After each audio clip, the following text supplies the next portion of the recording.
c'est encore moi. 4e épisode de notre championnat communiste. Ce sera le dernier épisode puisqu'aujourd'hui nous avons la médaille d'or. Je rappelle vite fait les 3 premiers candidats. Premier athlète, Adrien, qui était très très calé en anomie. Deuxième athlète, Mathieu, qui aime beaucoup les peuples et la démocratie. Troisième athlète, Barbara, spécialiste en néolibéralisme. Aujourd'hui, nous avons notre médaille d'or. De qui s'agit-il ? Il s'agit de Julien. Julien, qui est-ce ? Je n'ai pas une grande connaissance de son œuvre, mais ça semble être un jeune homme très bien habillé, avec de jolies rayures, une barbichette et une maison d'édition, puisqu'apparemment il publie des livres, et puis il a aussi apparemment une activité YouTube, réseaux sociaux très prolifique, avec beaucoup de fans en centaines de milliers. Julien nous fait part aujourd'hui de son fantasme, je vous laisse découvrir ça. Les amis, j'ai fait un rêve. J'ai rêvé que j'étais dictateur de France avec tous les pouvoirs, absolument tous les pouvoirs. Je pouvais faire à peu près tout ce que je voulais pour réformer. Que dis-je réformer ? Révolutionner le pays. Et je vais vous raconter ce rêve sympa, ce rêve très sympa, un rêve très humaniste et surtout plein d'espoir. Et après tout, eh bien, c'est la fin de l'année, c'est bientôt Noël. Nous avons le droit de nous faire un petit peu plaisir, de se faire un petit cadeau imaginatif, onirique, un brin ironique peut-être, mais peut-être pas si impossible que ça, car rappelez-vous qu'en la matière, comme disait Napoléon, impossible n'est pas français. Comment moi je sauverais le pays si j'en avais le pouvoir ? Je vais vous raconter ça. Et qui... Bon, je ne sais pas si cette vidéo va être très très longue. Moi, je me connais. Julien, donc, a ce fantasme mouillé d'être dictateur de France pour le redresser, ce beau pays. Il a la solution. Il a la formule magique, il va nous l'expliquer pendant plus de 20 minutes. C'est assez passionnant. On remarque son enthousiasme, qu'il présente sous une certaine forme d'humour. Hein. C'est un peu pour rigoler, mais pas tant que ça, tu comprends. On est juste à la limite pour que ce soit acceptable. Donc Julien, son grand projet, c'est d'être dictateur pour sauver le pays avec sa recette magique. Alors on va passer genre 5 minutes parce que c'est chiant au début, il fait de la pub. Et on va aller directement dans le vif du sujet, c'est à peu près là. À gagner du temps, à faire gagner du temps à la nation et surtout à garantir uniquement le versement des retraites. Donc la France a besoin de changements majeurs pour s'en sortir. Voilà, donc les 5 premières minutes après la pub, c'était pourquoi, comment Julien arriverait sur le trône de France avec sa mitraillette, parce que c'est le bordel et puis les militaires ont enfin... trouver la solution, c'est de mettre quelqu'un comme Julien sur le trône parce qu'il va pouvoir bien expliquer aux gens ce qu'il faut faire et comme ça, eux pourront le faire avec toute légitimité puisqu'il y a Julien qui explique aux gens comme il faut. Donc maintenant, on va écouter son programme, enfin le déroulé de son activité de dictateur. Commence donc par m'attaquer directement à la racine des problèmes. Et par conséquent, comme tout bon dictateur, je commence par ouvrir des camps de travail, des camps de rétention dédiés à la réinsertion professionnelle. J'en ouvre un certain nombre, la plupart en Guyane, et je confie leur gestion à l'armée et à quelques mercenaires salvadoriens pour bénéficier d'un incontestable savoir-faire. J'ordonne d'y enfermer sans coup férir tous les leaders d'extrême gauche qui appellent à l'insurrection, au désordre et à la violence. J'ordonne aussi d'y enfermer une bonne partie de la classe dirigeante corrompue et accusée de félonie, et j'ordonne d'y transférer tous les prisonniers de droit commun ayant commis des crimes et des délits graves. Et bien sûr, je mets dans la foulée en place une justice extrêmement sévère. Désormais, toutes les racailles et criminels qui pourrissent et détruisent la vie des Français pacifiques depuis des décennies, donc à savoir les violeurs, les agresseurs, les trafiquants de drogue, les voleurs, etc. Bref, toute la lie de la société, tout ce beau monde, je l'envoie au bagne dans notre très utile et très hospitalière Guyane. Qu'est-ce que je pourrais raconter là-dessus ? C'est super. On a un point commun quand même avec Julien quand on est un être humain, c'est qu'on est pour le physical removal, donc l'expulsion des gêneurs, ceux qui ne sont pas les bienvenus sur notre propriété privée. Bon, ça fait un point commun quand même très léger parce que lui, il estime que tout le pays est sa propriété privée et que c'est lui qui va décider qui va à Cayenne ou pas. L'autre petit point de contention...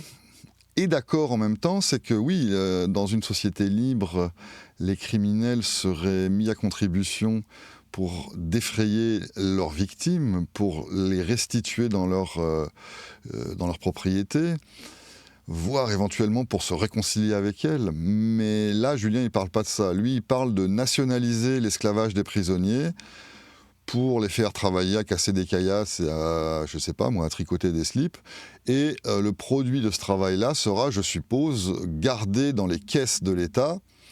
Alors Julien, là j'extrapole, j'aime bien extrapoler, va sûrement dire que oui, c'est bien, comme ça, le fruit du produit du travail des prisonniers servira à financer des trucs dont a besoin la nation, comme plus de flics, des routes, et puis des écoles, et des trucs comme ça. Donc c'est normal qu'on fasse comme ça.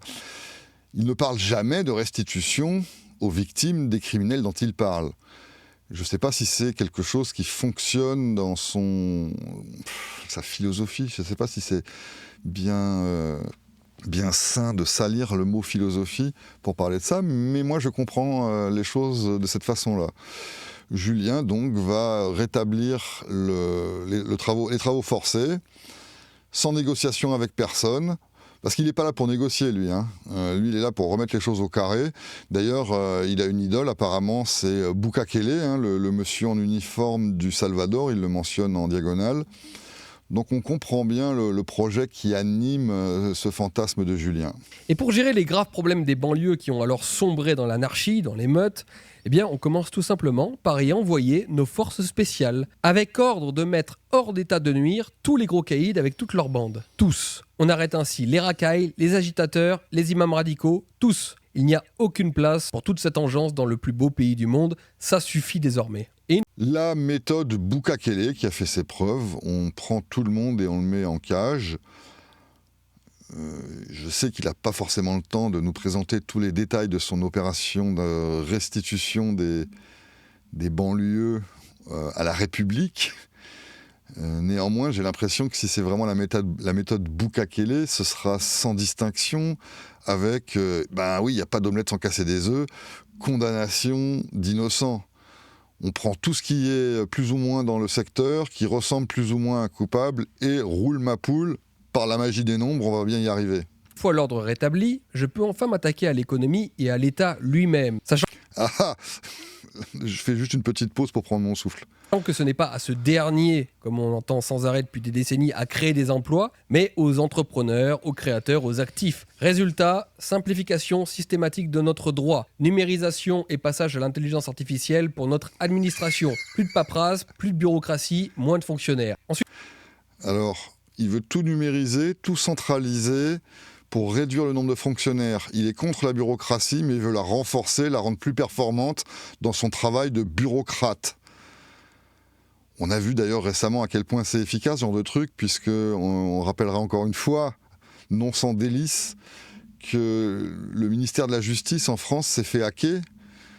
Et c'est pas les seuls, bien sûr. Donc, l'intelligence artificielle, il prononce des mots qui sont sympas, tu sais, qui font moderne et qui font efficace, qui vont vers comment on appelle ça, le régime alimentaire pour maigrir, je voulais dire. Donc c'est un régime de régime pour nous faire croire qu'il est pour le dynamisme économique. À aucun moment, dans cette phrase en tout cas, il ne prononce le mot ou l'idée ou l'intention de se débarrasser de l'administration et du carcan qui brise l'économie. Passage progressif mais inéluctable à la retraite par capitalisation. Pour être plus précis... on est déjà au niveau de la retraite là. Si je garantis une retraite minimale à toutes les personnes âgées, pour qu'aucune ne souffre de la pauvreté... mais... voilà. Je savais qu'il y avait encore une grosse épaisseur de communisme là-dedans. Tout ce qu'il y a au-dessus de ce revenu minimum et universel doit désormais être le produit de l'épargne choisie durant une vie. Alors il ne nous dit pas si c'est obligatoire, on va lui donner le bénéfice du doute, qui va laisser les gens faire ce qu'ils veulent pour leur épargne, pour leurs vieux jours. C'est Noël, on va quand même être très charitable avec Julien. On supprime aussi la plupart des aides sociales à mesure que le marché du travail s'amplifie, grossit, et on en termine avec la plupart des subventions. Cela nous donne ainsi du mou pour permettre une baisse fantastique des impôts et des taxes. D'accord, donc le projet, c'est d'y aller petit à petit, de diminuer un peu les prestations sociales, parce que bon quand même, et puis aussi un peu les subventions, mais pas toutes, la plupart seulement, pour diminuer les taxes et redonner du mou. On note l'extrême prudence Ça, c'est vraiment un travers de diplomate communiste, de vouloir ménager la chèvre et le chou en même temps. Donc on va être libéral, mais on va rester communiste. Comme ça, personne ne peut nous reprocher quoi que ce soit, on aura tout fait. Alors, j'ai déjà envie d'arrêter là, mais bon, je suis gentil, je continue un peu. Cependant, pour réorienter notre économie vers la production et la sortir enfin de ces deux facettes infernales que sont l'économie de la consommation d'une part et l'économie de la rente de l'autre. Bon, j'ai un peu une gueule de bois, mais je comprends pas ce qu'il dit, sans déconner. L'économie de la production versus l'économie de la consommation, mais il n'y a pas l'un sans l'autre, je comprends mal. J'imagine qu'il y a une sorte là d'opposition plus ou moins théorique entre le supply side à la Milton Friedman et tout le keynésianisme dans lequel on patauge, sachant que les deux sont cousins germains. Donc, qu'est-ce qu'il veut produire avec son économie de production centralisée et dirigée par lui si personne consomme? Et puis c'est quoi l'économie de la rente? Bon, peut-être qu'il va nous l'expliquer après. On permet une hausse ciblée de la fiscalité sur les rentes de toutes sortes.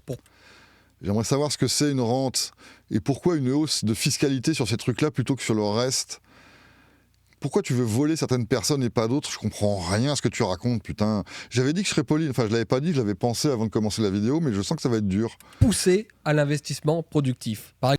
Mais c'est quoi? Ah, il allait dire par exemple, pardon. Par exemple, en donnant des avantages clairs pour l'épargne longue en actions, en obligations d'entreprises françaises, en offrant des crédits d'impôt d'investissement. Mais putain, mais pourquoi tu dis pas on va supprimer les impôts et puis basta et les taxes? Pourquoi tu dis pas ça directement? Là, tout à l'heure, tu nous as dit on va foutre les cambrioleurs à Cayenne, on va les faire travailler. Ça veut dire que tu es d'accord avec l'idée qu'on arrête sur le champ le cambriolage. On va pas se dire non, progressivement, on va faire en sorte que le taux de cambriolage dans les villes diminue, dans les campagnes aussi, pas de racisme. Donc tu es d'accord avec l'arrêt brutal de ce qui est toxique pour la société.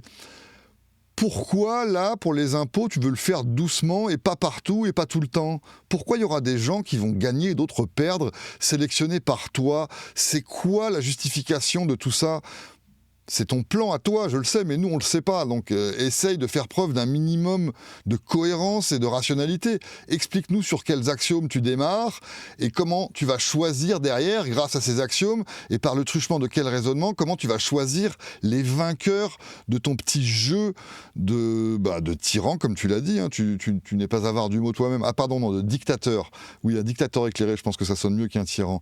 On va quand même écouter la suite pour voir si on apprend plus de choses. Investissement, etc. Vraiment, je vous assure, rediriger les capitaux français vers la production et vers les entreprises françaises plutôt que dans l'immobilier spéculatif et les rentes inutiles, c'est la clé de la transformation économique de notre pays. Ah ouais, donc il est vraiment débile jusqu'au fond de son slip, lui. Donc pour lui, la rente, c'est le rendement d'un investissement, en fait. Donc il y a le bon investissement et le mauvais investissement, je suppose. C'est un langage de gauchiste assumé, là.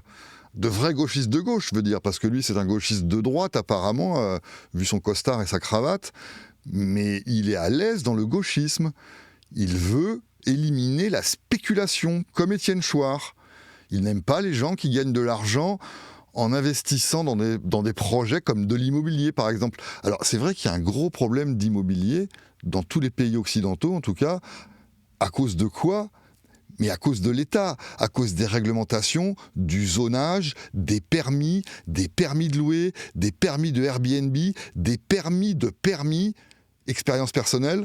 Donc, si tu veux vraiment donner un coup de fouet à l'économie, la rendre saine et cesser d'alimenter des parasites, ce sur quoi je ne suis pas en désaccord avec toi d'ailleurs, cher Julien, eh bien c'est simple, libère-la l'économie, parle-nous d'abolir les réglementations débiles, pléonasme bien sûr, parle-nous d'abolir les taxes, les impôts. Là tu vas voir que tout le monde va être beaucoup plus à même de trouver un logement accessible.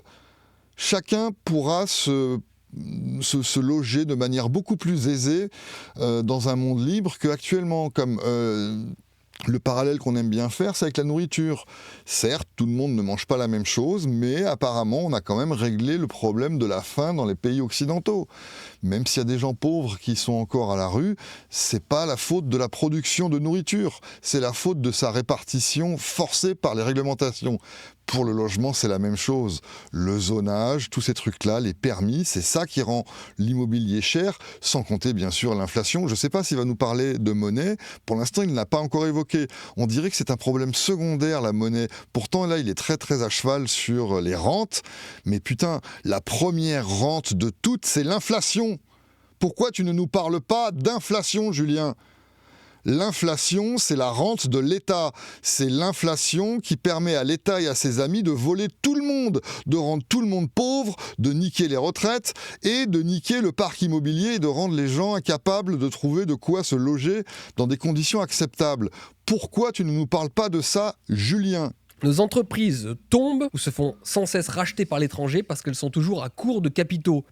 Mais putain, on vient de dire l'inflation. Elles sont pas à court de capitaux. Les capitaux coulent comme du vomi sur une planche à merde. Parce qu'il est imprimé, ton fameux capital. Il est imprimé par des voleurs, par des faux monnayeurs qui s'appellent la BCE et la Banque de France. Il coule à flot, mais pas dans toutes les poches. Et non. Donc si tu pouvais rendre, grâce à ta baguette magique de dictateur, l'économie libre, aussi sur le plan de la monnaie, pour qu'une vraie épargne se constitue et pour que les capitaux soient dirigés vers les projets vraiment productifs, c'est-à-dire ceux qui vont être rentables, parce que des vrais entrepreneurs et non pas des parasites aidés par la classe politique ont trouvé des méthodes et des marchés à satisfaire avec des moyens de production qui leur sont propres, alors là, on va voir quelque chose se développer d'intéressant, parce que la monnaie authentique, elle a peur de disparaître dans des faillites. Donc elle ne va pas alimenter n'importe quelle merde, et pour qu'on ait un point d'accord, elle ne va pas alimenter cette société de consommation complètement délirante que tu reproches à notre époque actuelle, et sur ce point d'ailleurs, je ne suis pas forcément en désaccord avec toi, mais cette société de consommation que tu reproches, j'aime pas cette expression, mais tant pis, elle n'est possible que par le biais de la fausse devise imprimée par cet organe dont tu ne parles pas et que visiblement tu ne comptes pas détruire, qui s'appelle la Banque centrale. Que notre géronto-bourgeoisie préfère acheter 35 appartements et 26 maisons secondaires, histoire d'ailleurs d'empêcher aux jeunes d'accéder à la propriété, plutôt que d'investir dans nos boîtes françaises. Mais ta gueule, déjà les gens font ce qu'ils veulent avec leur pognon. Si moi j'ai envie d'investir dans un appartement que je vais louer pour encaisser des loyers, je ne vois pas en quoi c'est moins productif que d'ouvrir une usine de boulons. Et d'autre part, je ne vois pas en quoi ça te regarde. Ce qui te regarde en revanche là, c'est que les gens que tu accuses de faire de la rétention immobilière et de la spéculation, ils ne le peuvent, encore une fois, que grâce à la banque centrale et à ce système financier ultra corrompu qui ne fonctionne que grâce à l'État. J'attends que tu nous dises que tu vas supprimer tous les liens de l'État, parce que évidemment tu ne parleras jamais de supprimer l'État, mais au moins tous les liens de l'État avec la finance, la banque et la monnaie. Je crois qu'on peut attendre très longtemps. Bien, on va changer ça. On va taxer durement la rente et détaxer massivement, au contraire, le travail et la production. Ah, détaxer un truc mais pas l'autre, c'est pas la logique qui va l'étouffer. Et ça, eh bien, il faut malheureusement être en dictature pour le faire, parce que si vous proposez cela aussi clairement lors d'une élection, eh bien vous n'êtes tout bonnement pas élu, parce que nous avons beaucoup trop de personnes âgées rentières dans notre pays. Ah oui, donc en fait, les coupables, c'est les vieux. Et je les défends pas spécialement parce que j'en fais bientôt partie, hein, mais pourquoi les vieux ? Tous les vieux ? Tous ceux qui ont quoi ? Plus de 70 ans, 75, 83, c'est quoi la limite ? Ah, les retraités. Mais c'est pas le même discours que tu leur aurais fait il y a 50 ans, quand ils avaient 30 ans, ces gens-là, pour justement les convaincre d'investir dans le truc productif et positif et ne pas spéculer. Comment ça se fait qu'ils ont quand même pu le faire ? Parce que t'es pas le premier à sortir ce genre de conneries. Je te rappelle que Jean-Marie Le Pen disait à peu près les mêmes genres de choses il y a 50 ans, 40 ans. Je suis sûr que même des abrutis comme Jacques Chirac, etc., devaient dire des trucs comme ça. J'ai un peu oublié, tu m'excuses. Mais si tu étais cohérent avec ton élan de sauvetage du peuple, tu n'accuserais pas une partie des gens pour l'exciter contre l'autre partie des gens et vice-versa.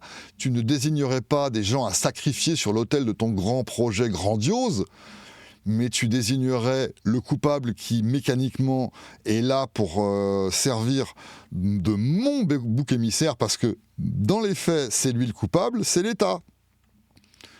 Sans l'État, ce serait peut-être pas le paradis, mais ce serait certainement pas l'enfer dans lequel on est actuellement.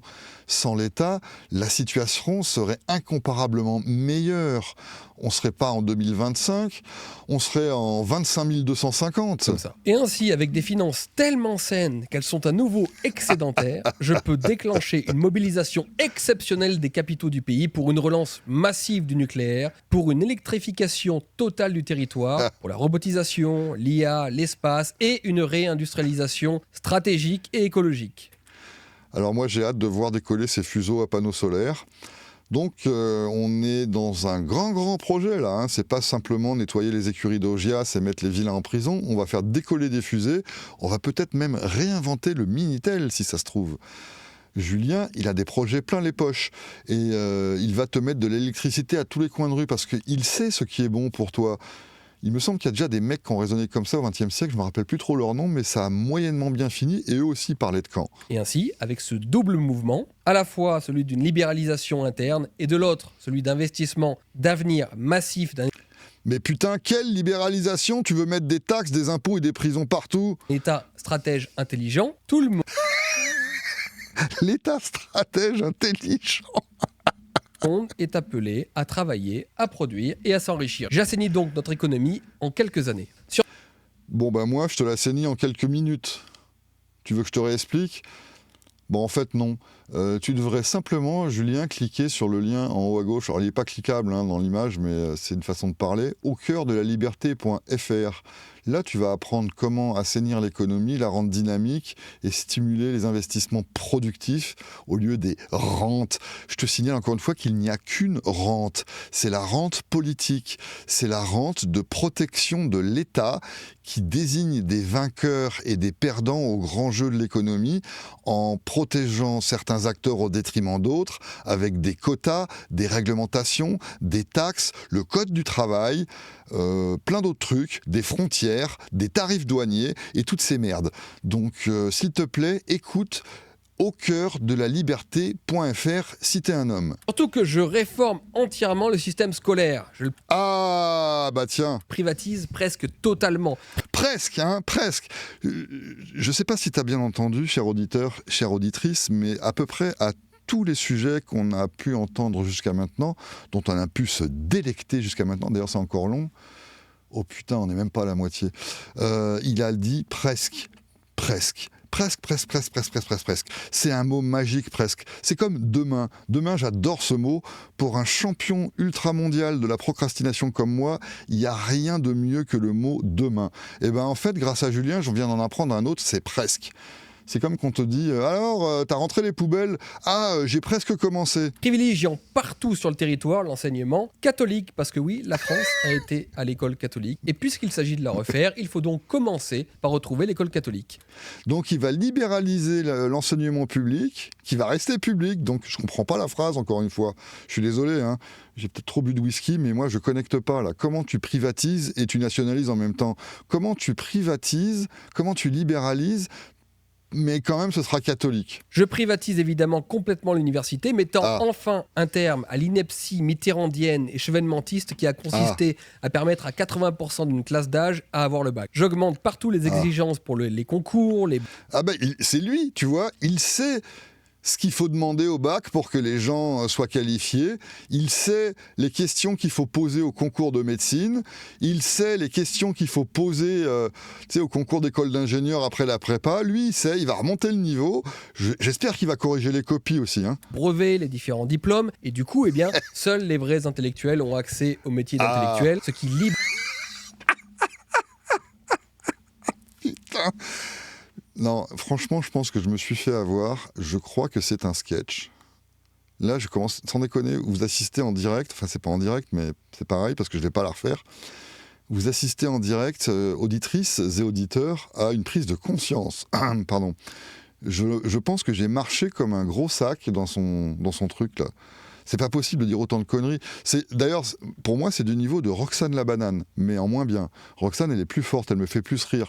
Lui, c'est un peu... Je sais pas, c'est peut-être le côté costard-cravate qui va pas, mais lui, ça me fait moins rigoler parce qu'on y croit encore plus, mais c'est pas si drôle que ça, en fait. Au moins, Roxane, elle est drôle quand elle dit des trucs, parce que je vous rappelle que son premier sketch, quand je l'ai vu, moi, j'y ai cru. Et ben là, ça me fait exactement le même effet. Non, mais je fais une révélation à cœur ouvert. J'ai vraiment l'impression que c'est un pitre. Et on va écouter la suite, mais j'ai l'impression de m'être fait avoir là. Est-ce que vous pouvez m'aider ? Hubert, une grande et très utile main-d'œuvre pour énormément de métiers manuels dont nous avons besoin. Nous. Alors je dirige pour nous, je sais ce que vous, les vaches, nous voulons. Alors il dit nous comme ça, il fait semblant d'en faire partie. Arrête de dire nous parce que toi, tu as dit que tu étais dictateur dans ce petit jeu que tu es en train de nous expliquer.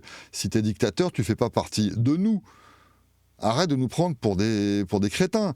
Parle de vous, de ce que vous voulez. Là, ce serait plus franc. Si tu disais « je vais remonter le niveau du bac et du concours polytechnique et tout ça, parce que vous avez besoin de plombiers, et de médecins et de machin bidule, parce que, voilà, je sais ce qui est bon pour vous », là, au moins, on serait déjà un peu moins en train de te foutre de ta gueule.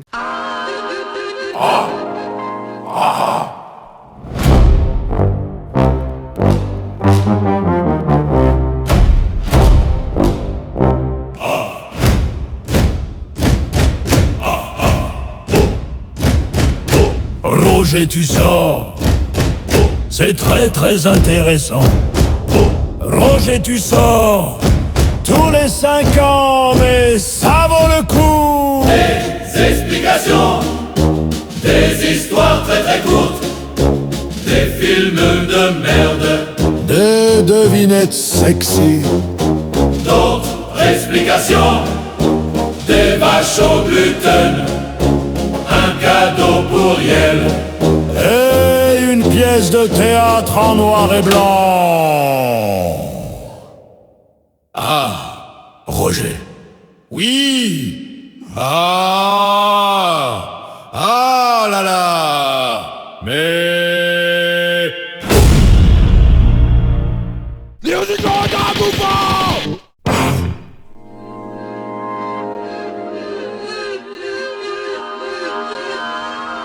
Moins de sociologues, pauvres et gauchistes à l'université, c'est plus d'artisans prospères et de droite dans nos villages.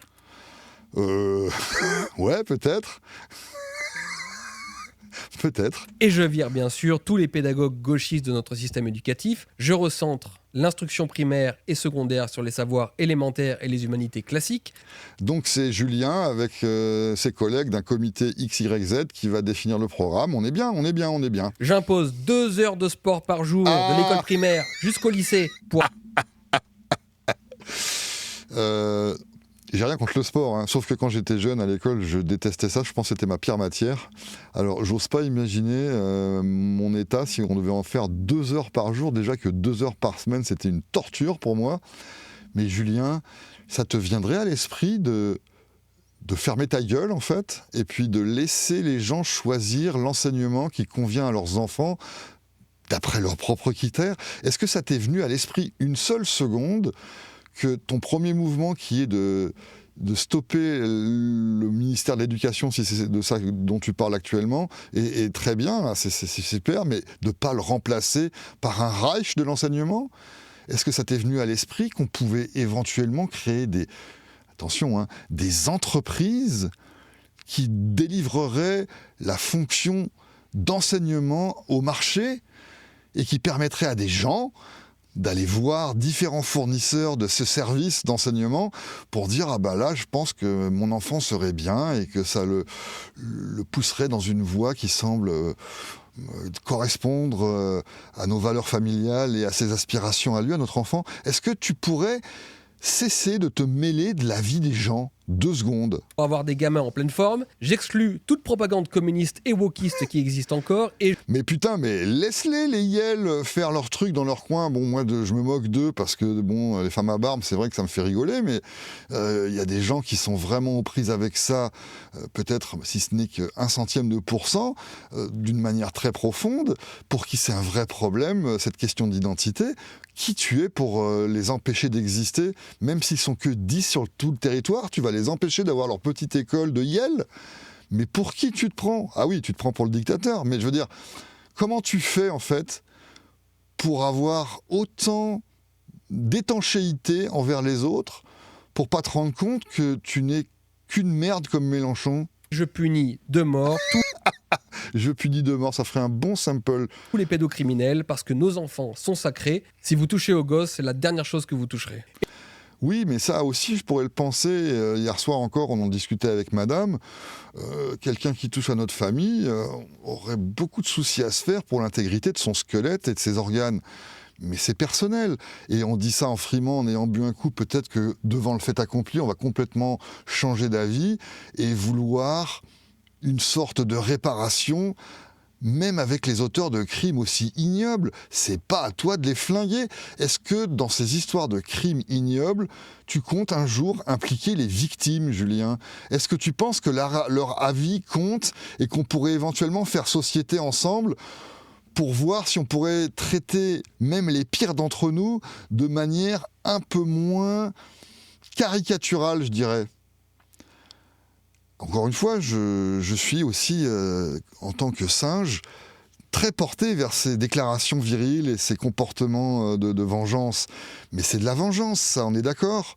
C'est de la pure vengeance, c'est quand t'as plus rien à perdre. Moi, je pourrais massacrer des gens qui ont tué ma famille parce que j'estimerais que j'aurais plus rien à perdre, j'en ai plus rien à foutre de rien. Et puis, je suppose, dans le feu de l'action.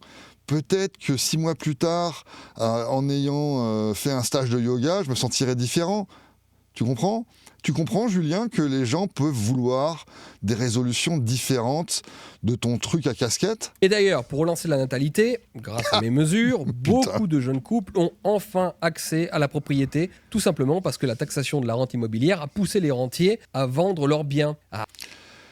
Oui, donc si tu vends des choses, effectivement, le prix descend parce que l'offre et la demande, tu comprends, ce sont des trucs qui se croisent à un moment donné. Plus l'offre augmente, plus le prix descend, quoi. Mais c'est pas ça qu'il voulait dire. Lui, il avait dit, il vient de dire, on va taxer les rentiers. Donc, on va taxer les gens qui touchent des loyers parce qu'ils ont acheté des immeubles qu'ils louent à d'autres gens. Est-ce que tu vas interdire la location, Julien ? Tu vas obliger les gens à acheter ?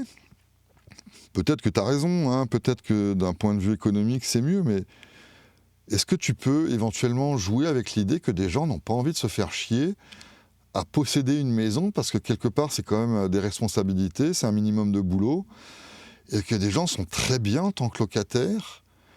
Il y a des gens qui vont à l'hôtel, il y a même des gens qui vivent à l'hôtel, parce qu'ils n'ont aucunement l'intention de se... D'ailleurs, les bitcoiners, si j'ai bien compris, c'est un truc qui prône aussi, c'est le nomadisme. Il y a des gens qui n'ont aucunement l'intention de se fixer quelque part pour très longtemps, et encore moins d'acquérir des biens qu'ils ne peuvent pas bouger avec eux. De quoi tu te mêles, Julien ? Si les gens veulent louer des trucs, laisse-les faire, bordel de merde.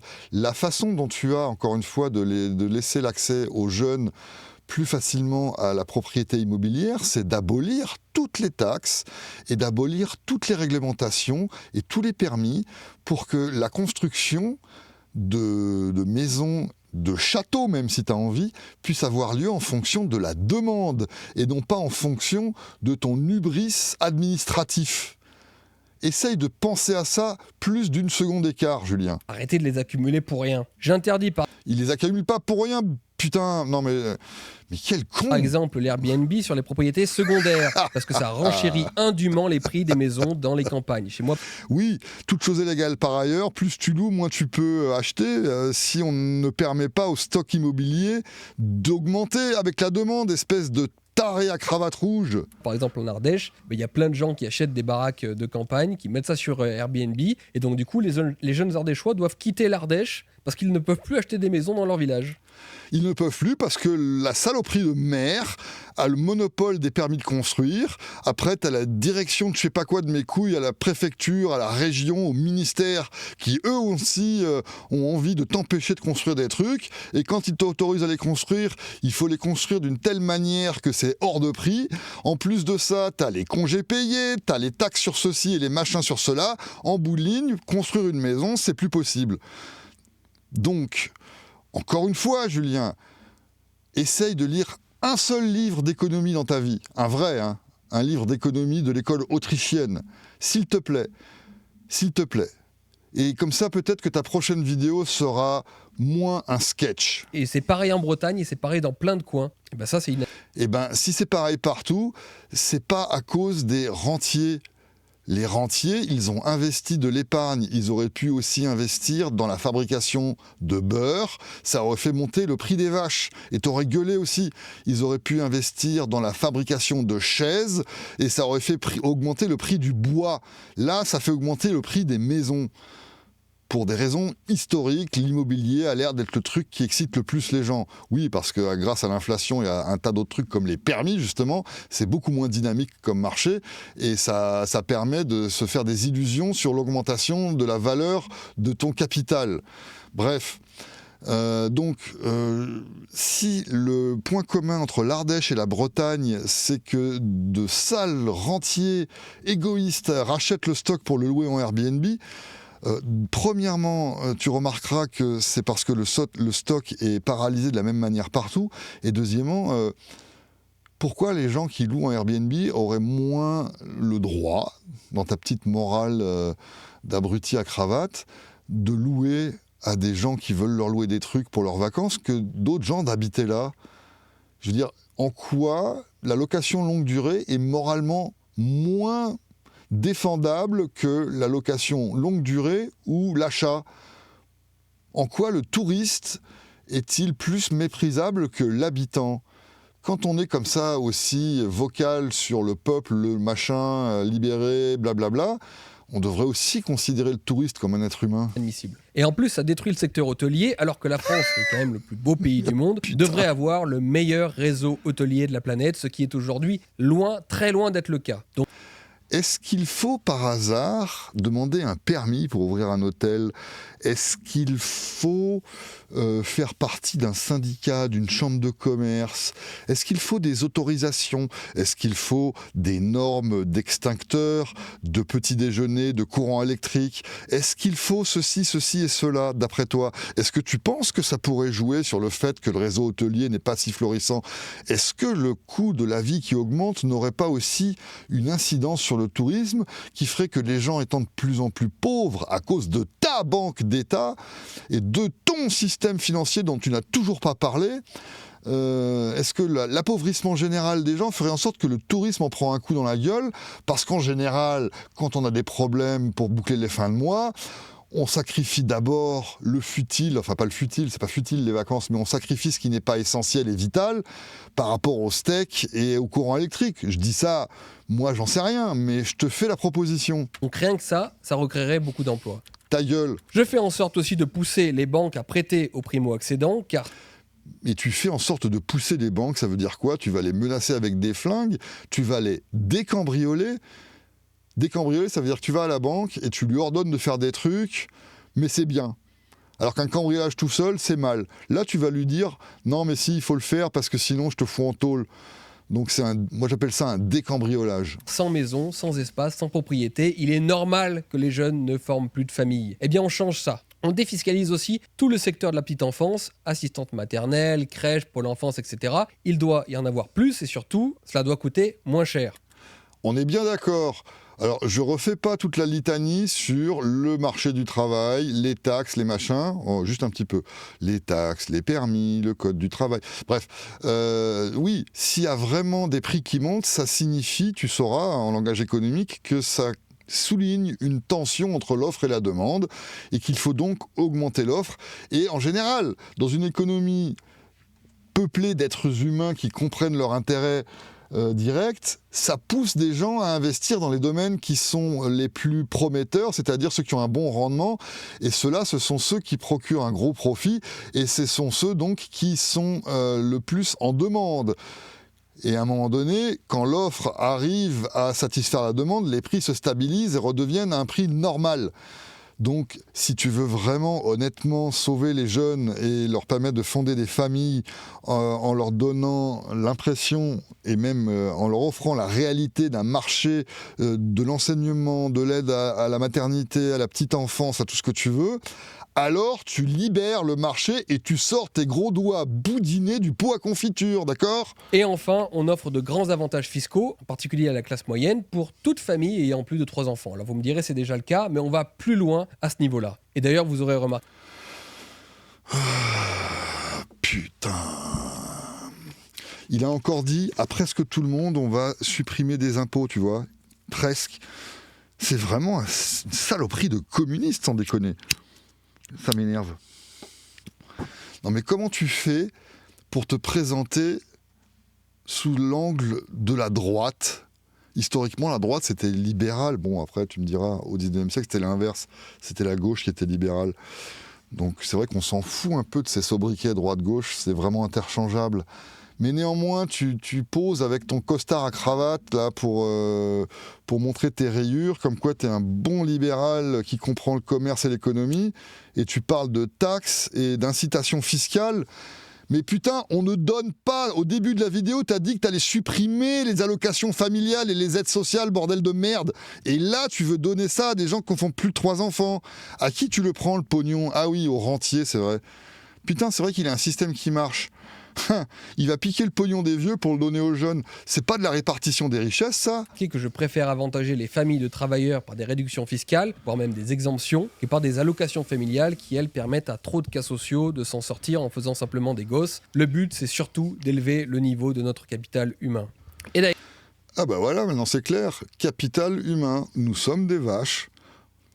Au moins, on arrive... Alors, on est à quel moment dans la vidéo ? On est à 11 minutes, donc à environ 51% du truc, ou 52%. On arrive au fait que nous sommes des vaches. Nous sommes le capital de Julien et de ses petits copains en uniforme, à casquette. C'est quand même rafraîchissant, mais c'est un peu chiant d'avoir attendu tout ce temps-là pour avoir le mot dans sa bouche pulpeuse. Et alors, à ce niveau, puisqu'on en parle, je vous le dis, j'interdis les smartphones avant 18 ans.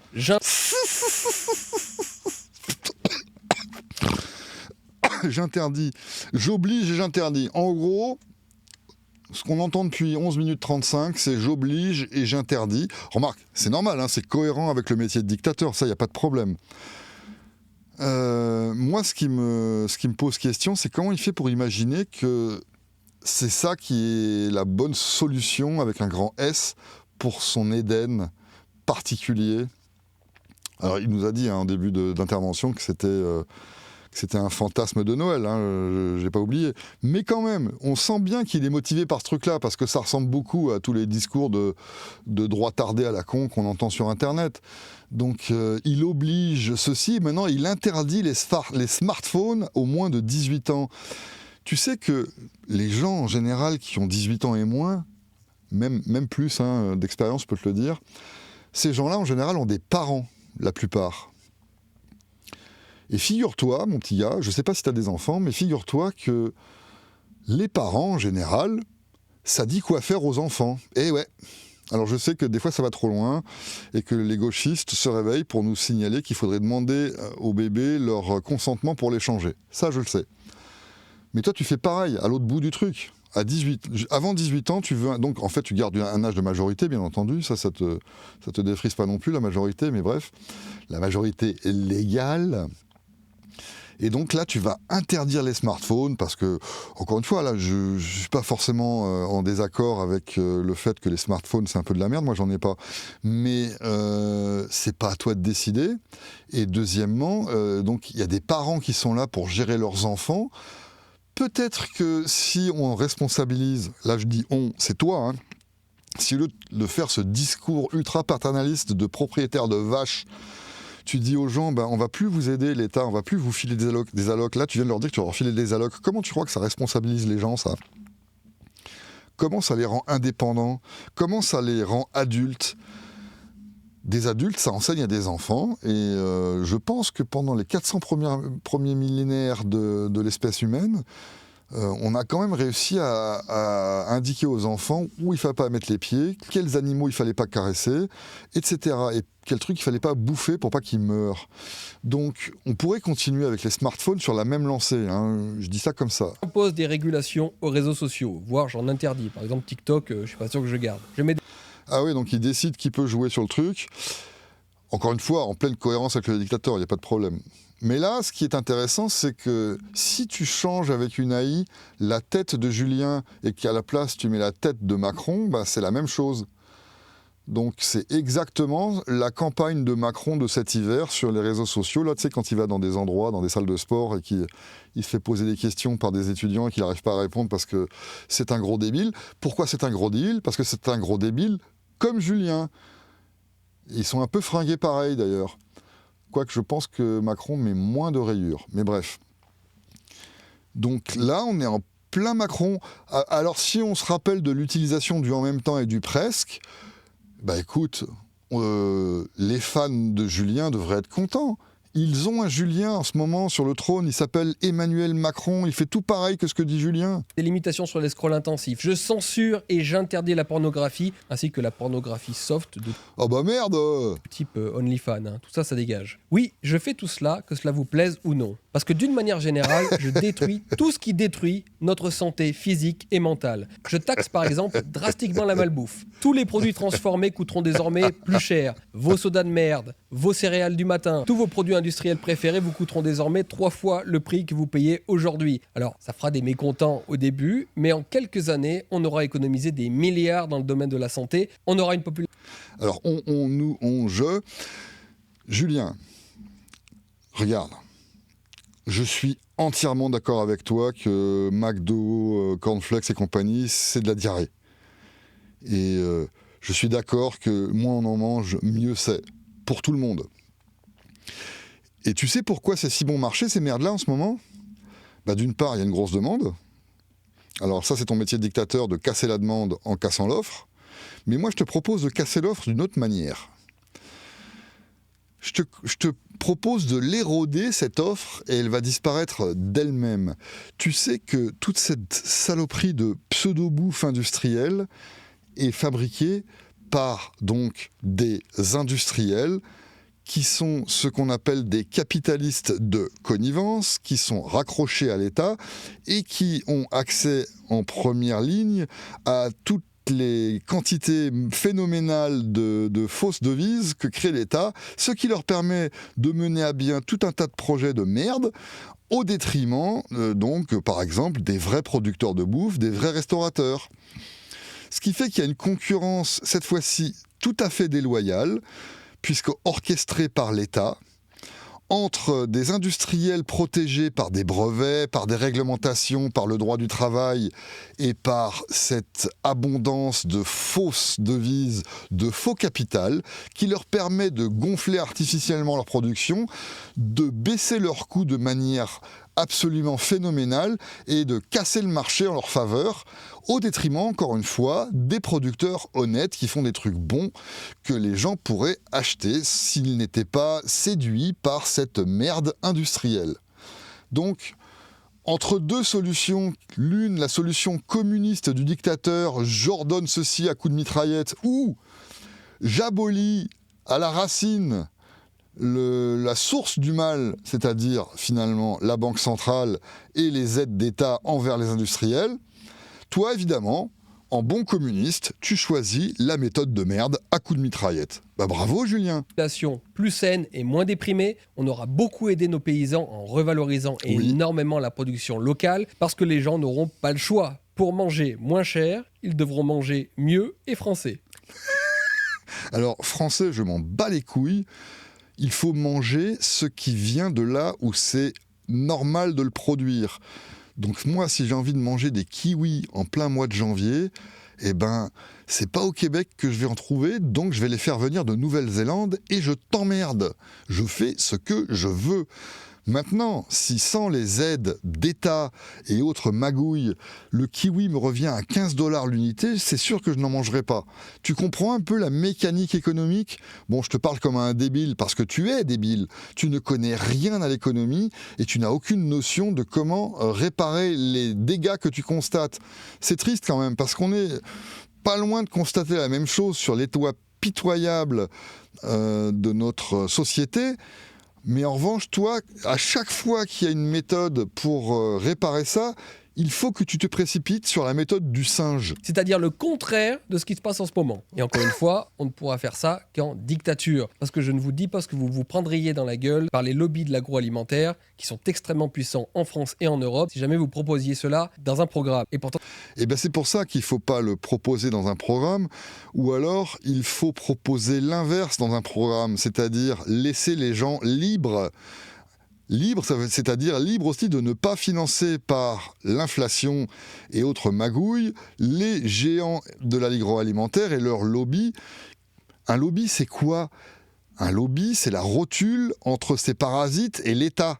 D'accord ? Donc si tu supprimes l'État, il n'y a plus de rotule, il n'y a plus de lobby, il n'y a plus de parasites. Et si les porcs qui produisent des céréales fluo multicolores ne peuvent plus le faire qu'à raison de 25 $ la boîte parce qu'ils ne sont plus protégés par l'État, par toutes ces cochonneries de réglementation et d'autres méthodes de tricheurs, eh ben, ton problème sera réglé de façon civilisée sans avoir recours à la dictature, mon petit gars. Ce serait une excellente mesure. D'ailleurs, concernant les paysans, j'ajoute que pour des raisons écologiques, j'impose une taxe carbone stratégique de sorte à ce que tous les produits qui viennent d'ailleurs et de loin coûtent beaucoup plus cher que les produits français. Mais putain ! Après, on va me dire que j'exagère quand je traite ces abrutis de communistes. Mais quand on propose la même chose que Sandrine Rousseau, qu'est-ce qu'on est ? Qu'est-ce qu'on est ? Qui ne propose pas de taxe carbone à gauche ? En fait, il n'y a plus de gauche et de droite, là, c'est officiel maintenant. Si ce gars-là représente la droite, eh ben voilà, ils ont enfin trouvé un point d'orgue pour se faire des 69 dans l'hémicycle, c'est la taxe carbone. Le type, il te parle de stimuler l'économie avec des taxes carbone. Alors là, je sais bien qu'il ne veut pas stimuler l'économie, il veut stimuler l'écologie, mais il n'a pas encore compris justement que l'écologie, la défense de la nature, ne peut se faire de manière optimale qu'au travers de l'économie, mon petit gars. Putain, la propriété privée, c'est ça qui protège les espaces, les espèces et l'agriculture et les forêts et tout ça. La propriété privée. Dans mon jardin, si j'élève des crapauds fluo, ça me regarde et je les protège parce que je ne veux pas qu'elle disparaisse, cette espèce. Tu comprends le concept ? La propriété privée. Je te réfère, cher Julien, à notre vidéo qui s'intitule « Les seuls écologistes sont les libertariens ». Parce que c'est vrai. Qu'un poulet français sain qui vient du village à côté de chez vous coûte aujourd'hui plus cher en supermarché qu'un poulet de merde brésilien élevé en batterie, c'est une aberration à laquelle on met fin. Alors c'est une aberration à laquelle on met fin. Toi, tu proposes encore une fois ta petite recette d'orang-outan, une bonne grosse taxe. Moi, je te propose de supprimer tout ce qui entrave le progrès économique des producteurs de poulets nationaux, c'est-à-dire ceux qui habitent dans ta dictature. Je te propose de leur foutre la paix. Tu les laisses produire leurs poulets. Tu les emmerdes plus. Tu leur enlèves les taxes et les règlements qui font qu'ils ne peuvent pas produire de manière concurrentielle. Maintenant, s'ils ne peuvent toujours pas, malgré ça, produire de manière concurrentielle, il faut qu'ils fassent autre chose. C'est comme pour l'histoire des kiwis tout à l'heure. Peut-être que les gens au Brésil qui font des poulets les font pousser de manière plus efficace et plus rentable que des Français. Ça veut dire que les ressources seront mieux utilisées dans les poulets brésiliens et peut-être que les Français devraient faire des oies et des lapins. J'en sais rien, moi, de ce qu'ils devraient faire. Mais il faut que le marché décide pour ça. C'est pas toi qui vas décider qu'on doit manger du poulet, déjà pour commencer, et à quel prix en plus. Les frontières économiques restent ouvertes, bien sûr, on n'est pas communiste, mais puisque nous sommes aussi écologistes, eh bien nous mettons étatiquement des taxes carbone à tous les étages pour favoriser partout le localisme. Ah putain! je réitère que je suis dans une phase de semi-révélation. Il a l'air tellement sérieux que j'ai maintenant un deuxième doute sur le fait que ce soit un sketch, mais là j'ai un troisième épaisseur de doute sur le fait que je me suis refait avoir, parce que là ça fait 10 minutes que je déblatère en me laissant emporter, en le prenant au premier degré, mais quand tu l'entends parler de taxe CO2 à tous les étages, franchement, je me tâte. Est-ce que c'est le plus gros canular de 2025 ? Point final. Et à propos d'écologie, je fais aussi payer chèrement toutes les externalités négatives aux entreprises pollueuses et empoisonneuses.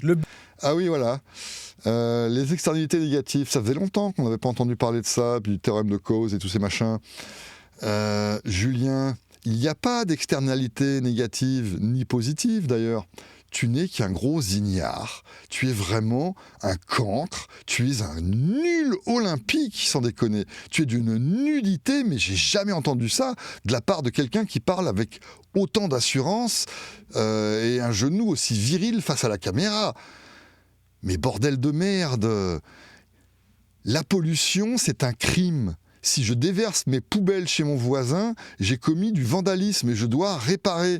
Si une usine salope une rivière, elle doit dédommager les propriétaires de la rivière, etc. Je te suggère la lecture d'un texte d'il y a plus de 50 ans de Murray Rothbard qui s'appelle « Le manifeste libertarien pour l'écologie » ou pour l'environnement, j'ai oublié le titre.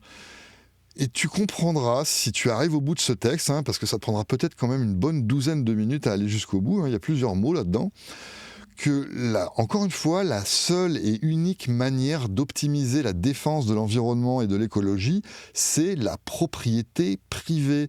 Parce que personne ne veut voir saloper son terrain et son capital immobilier. Donc, dès qu'il y aura un excès de ce genre, d'une usine ou quelque chose de ce genre qui vient saloper chez quelqu'un d'autre, qui vient détruire, qui vient empoisonner, alors la justice privée, bien sûr, fera son travail pour imposer des restitutions aux fautifs. C'est comme ça que ça doit marcher, en vertu de la propriété privée, qui est un terme que, à aucun moment, depuis 12 ou 13 minutes, tu n'as jamais employé. Tu ne sais pas ce que c'est, t'en as rien à foutre, mais c'est normal, tu es un dictateur communiste. Et les dictateurs communistes, ça considère que tout le pays est leur propriété privée, donc c'est vrai qu'ils ont beaucoup de mal à se mettre à la place d'un individu normal qui aimerait bien te laisser tranquille chez lui. Le but, c'est d'orienter intelligemment toute notre économie vers le sain et vers l'utile. C'est le Alors moi, j'ai rien contre les sains. but de ce que j'appelle un bio-État. Je travaille là-dessus en ce moment. Un bio-État ? Non mais sans déconner, j'ai presque envie de la remettre. 4e éclair de lucidité, c'est un sketch. J'espère pouvoir vous en parler un jour. Ah ouais, Bon moi voilà, aussi. j'ai rétabli l'ordre, j'ai rétabli l'économie, j'ai rétabli la santé de mon pays. Maintenant, je m'attaque à un problème existentiel, la présence sur notre sol de millions de personnes non assimilées et non intégrées. Et les choses sont en réalité plus simples qu'elles ne paraissent. D'abord, évidemment... oui. Alors là, je suis d'accord avec toi, elles sont beaucoup plus simples que toutes les merdes que vous pouvez nous déblatérer à la gauche de gauche et à la gauche de droite. Quoi ? On expulse immédiatement et systématiquement tous les clandestins. Tous les clandestins. Allez hop, le menton levé, la mèche au vent, on expulse tous les clandestins.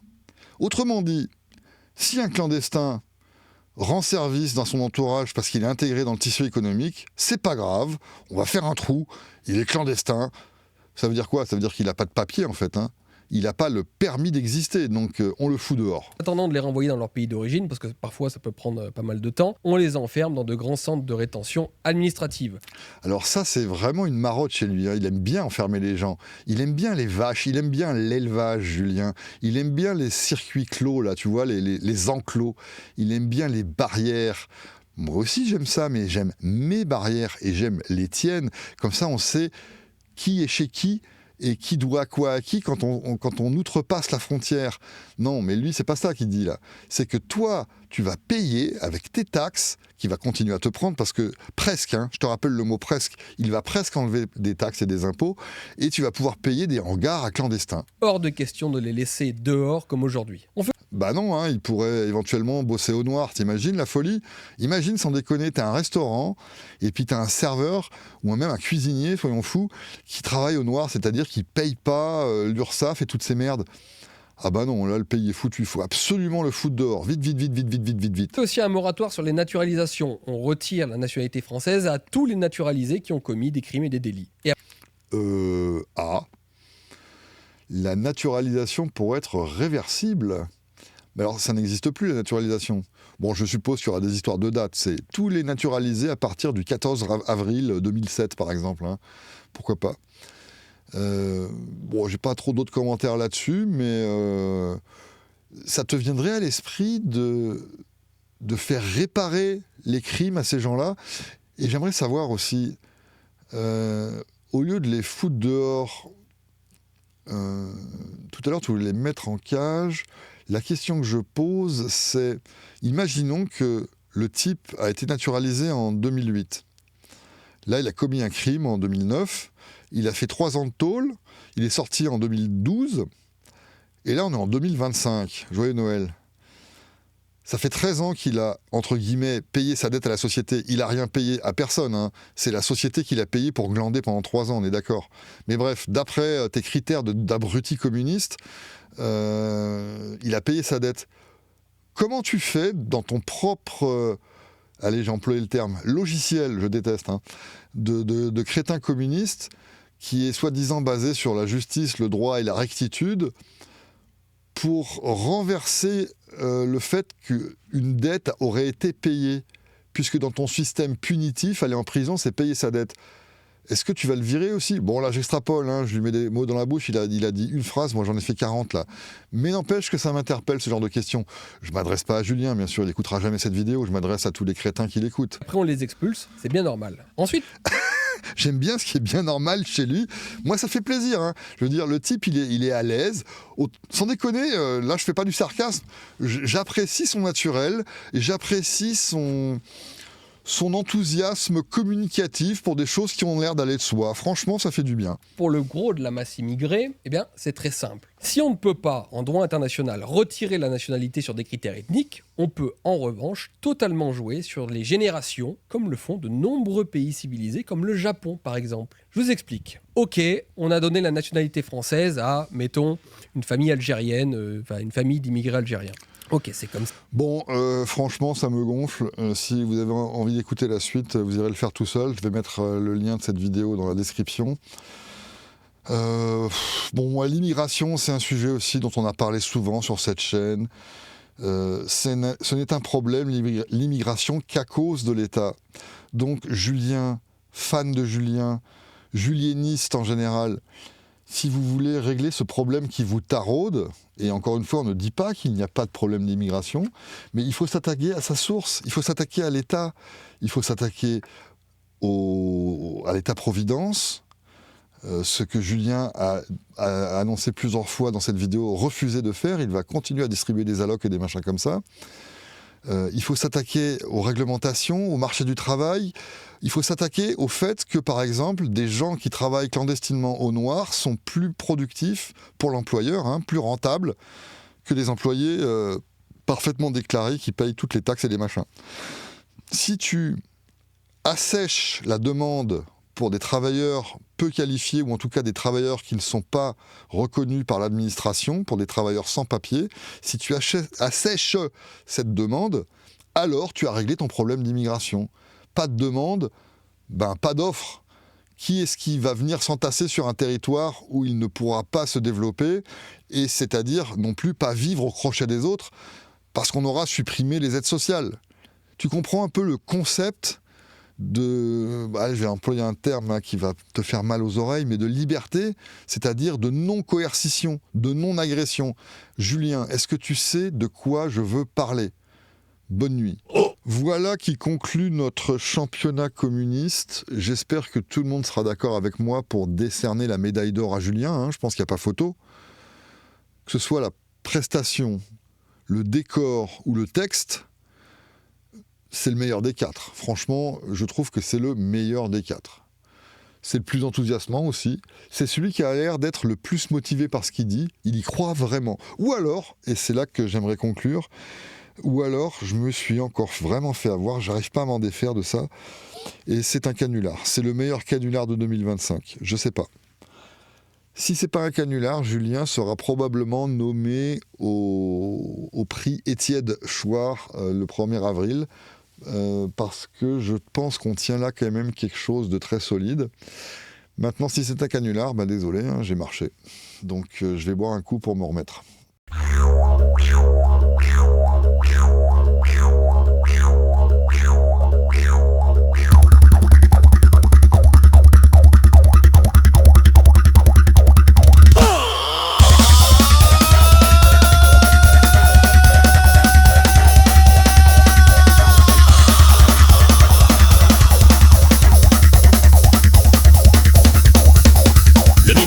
La grosse doctrine libérale qui soutient l'existence d'un état minimal. Nous sachons bien que l'homme est un vil animal. On a besoin de procédures préfectorales. Biocivilisation, biocivilisation, entropie Napoléon, déontologie du fion, c'est l'hymne minarxiste. Hymne narcisse.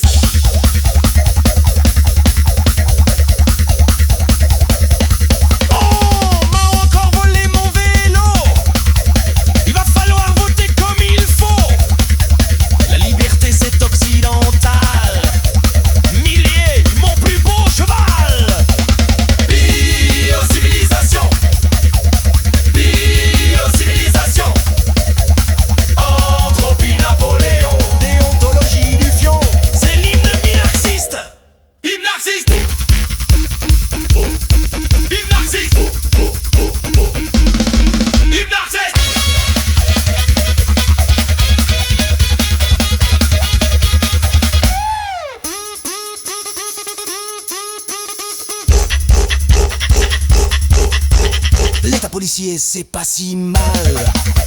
C'est le super ciment national pour la liberté phénoménale d'une bonne grosse vache en phase terminale.